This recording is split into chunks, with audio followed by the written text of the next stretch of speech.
When we walk and run, if you have learned track and field, there is a breathing technique in track and field. It teaches you, for example, the inhale on 3, exhale on 1 method. Have you ever run before? It's called inhale on 3, exhale on 1. Why isn't it inhale on 4, exhale on 1? Why isn't it an even number? Instead, it's an odd number because everyone has a supporting leg. It allows you to inhale when your supporting leg is on the ground so you can breathe in better. If it were an even number, for example, if you were to inhale on 4, exhale on 1, you would end up with 2 steps on the right foot and 2 steps on the left foot, which would easily cause confusion and make you lose your breath. You can also understand it this way. For example, when my right foot is supporting, the right side is more stable, the pressure on the right side is greater, and when the right side is supporting, it is to allow the opposite lung to inflate better. Can you understand?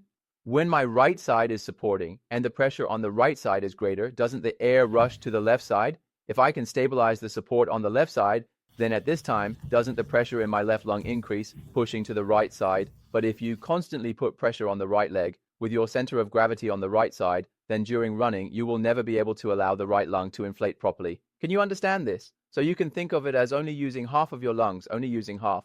So if you understand this principle, you just need to find a way to allow this member doing aerobic exercise who cannot inflate the lung on that side to inflate it, then their aerobic efficiency can immediately increase several times. Many members during aerobic exercise, it's not that their muscles are weak or that they lack endurance, it's that they run out of breath, they can't keep up. When they are running and one leg is supporting, they can't breathe because they can't inhale air. They can't do it because they can't support themselves. Their center of gravity is always stuck on the right side and they can't adjust it. So when we help those members who are trying to lose weight to reduce fat, first of all, what we do is ensure that air can be inhaled into their lungs.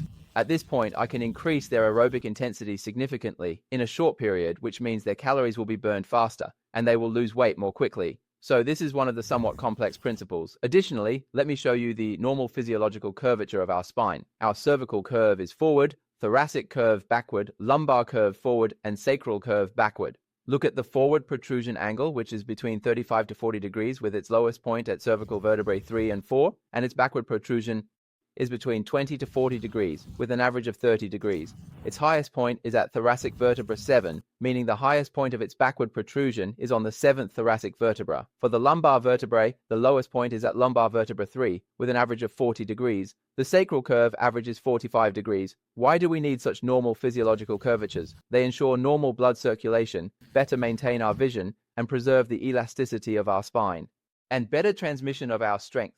Why am I telling you this? Because I'm about to show you a video.